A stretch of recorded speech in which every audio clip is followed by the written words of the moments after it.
Good evening students, welcome to my channel. मैं आज आप सबके सामने फिर से प्रेजेंट हुआ हूं जो टॉपिक लेके कंटिन्यूटी ऑफ टॉपिक सोशलिज्म। ठीक है, socialism and the rise of and socialism and the Russian revolution.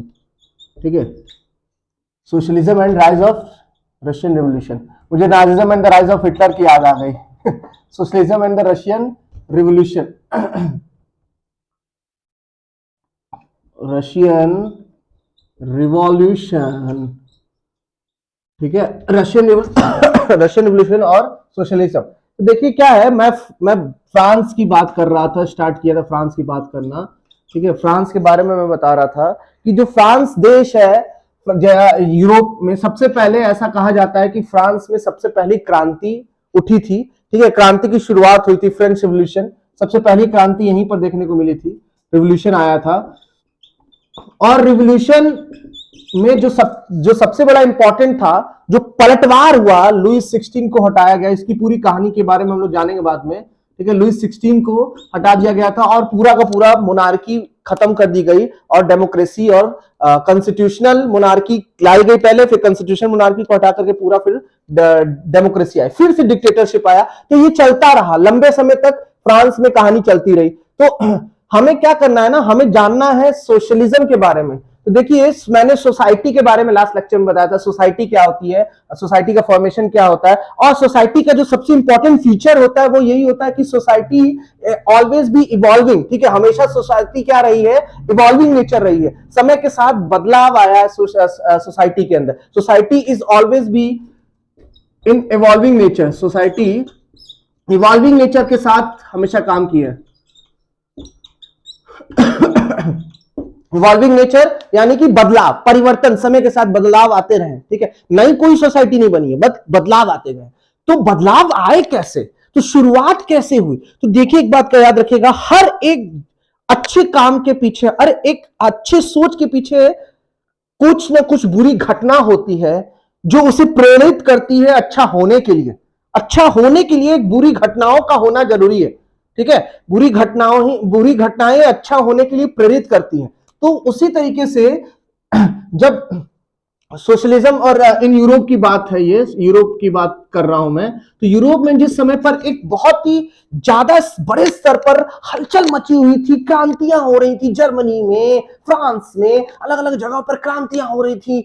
और क्रांतियों के बीच में पिस कौन रहा था, तो peasants, craft persons, farmers, artisans. ठीक है, और ये जितने भी पुअर कम तबके के लोग, छोटे तबके के लोग थे, सबसे ज्यादा सफर यही कर रहे थे यूरोप में। ठीक है, ये लोगों को वर्कर्स, ठीक है, ये लोगों को ज्यादा से ज्यादा इनटॉलरेंस के अंदर फंसाया जा रहा था। ये ज्यादा से ज्यादा लोग परेशान थे, तकलीफ झेल रहे थे यूरोप के अंदर, मोस्टली पीजेंट्स। क्यों? क्योंकि उस समय पर मोनार्की थी और सर्फडॉम का पावर चलता था। सर्फडॉम क्या होता था?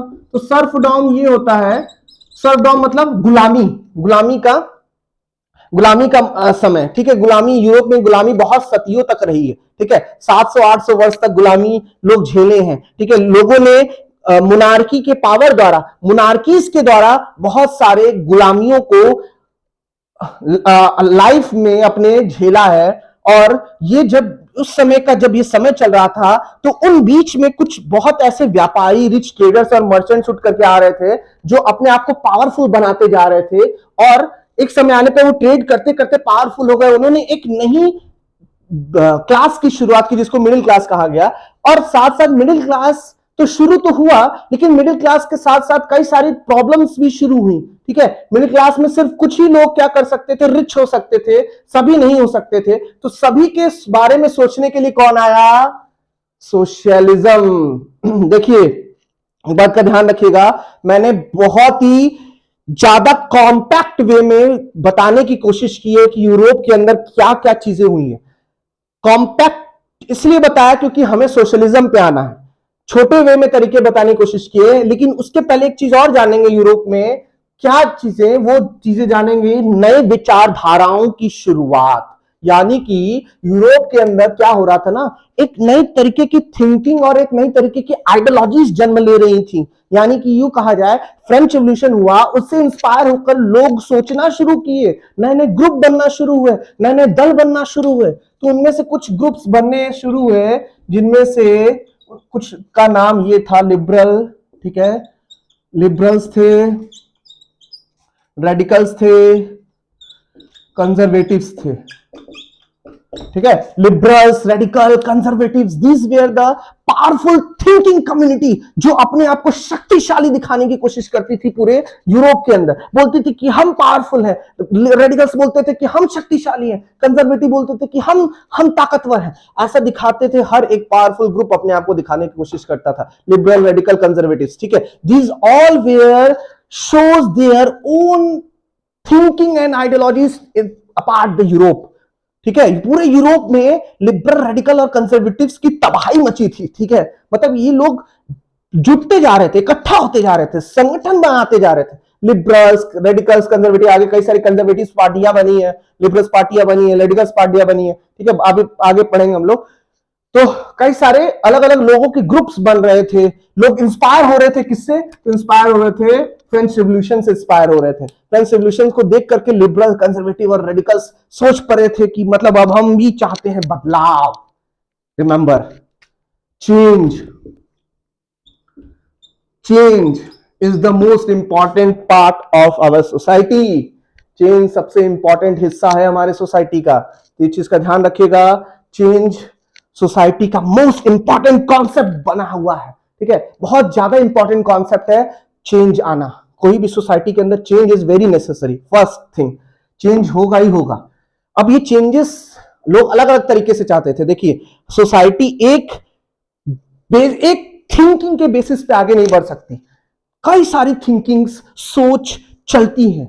जब देश चलता है तो सोच चलते हैं, व्यक्ति चलते हैं। तो उनमें से जो सोच चलती थी वो थी लिबरल, रेडिकल और कंजर्वेटिव्स। इन्हीं के सहारे यूरोप चल रहा था, ठीक है। लिबरल्स, रेडिकल्स और कंजर्वेटिव्स हमेशा ये सोचते थे कि हाँ, हमारे आइडिया सबसे ज्यादा पावरफुल है, ठीक है। लिबरल्स का मानना था कि लिबरल्स का मतलब क्या होता है अभी जानेंगे, लिबरल्स और जान ही लेते हैं, ठीक है। आ ही जाते हैं हम लोग टॉपिक पे। तो लिबरल्स का मानना यह था कि they are open thinking. Liberals means सीधे ओपन, खुले विचार, ठीक है, खुले विचारों वाले, खुले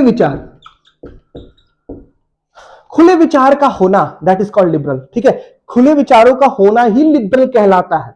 लिबरलिज्म या लिबरलवाद यानी लिबरलिन सोच जो है ना, खुले विचारों को दर्शाती है। Radicals means they want change on urgent basis, मतलब तुरंत चाहेंगे कि मतलब हमें टॉफी चाहिए तो आज टॉफी चाहिए। बच्चे जैसे होते हैं ना 5-10 साल वाले, नहीं हमें आज चाहिए टॉफी। तो उस तरीके से रेडिकल्स होते हैं। रेडिकल्स क्या चाहते हैं? Radicals want change at night, मतलब रात भर में उन्हें पूरी चेंज चाहिए। कंजर्वेटिव्स की सोच थोड़ी अलग होती है। कंजर्वेटिव्स कभी नहीं चाहेंगे कि, कंजर्वेटिव मतलब हिंदी में हम लोग इनको रूढ़िवाद भी कह सकते हैं कंजर्वेटिव्स को। ये लोग चाहते क्या है? ये लोग ये चाहते हैं कि इनको लोग याद रखें, कुछ बदले ना, परिवर्तन ना आए, चेंज आए ना सोसाइटी के अंदर। दे वांट दिस, कंजर्वेटिव्स की यही डिमांड थी।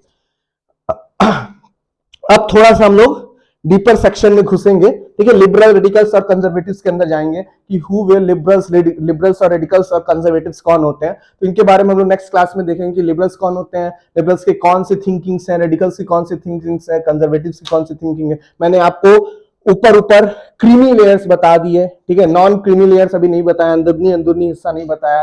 अभी हम लोग ऊपर समझे सिर्फ लिबरल्स, रेडिकल्स और थोड़ा बहुत फ्रेंच रेवोल्यूशन देख लिया, ठीक है। सोसाइटी का चेंज समझ लिया, नेचर समझ लिया।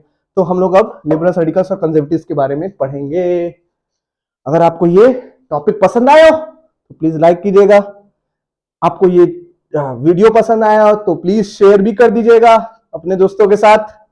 मेरे 9th के बच्चे तो हैं ही सबसे समझदार। और सब्सक्राइब कर दीजिएगा अगर कोई नया है मेरे चैनल पर। Thank you.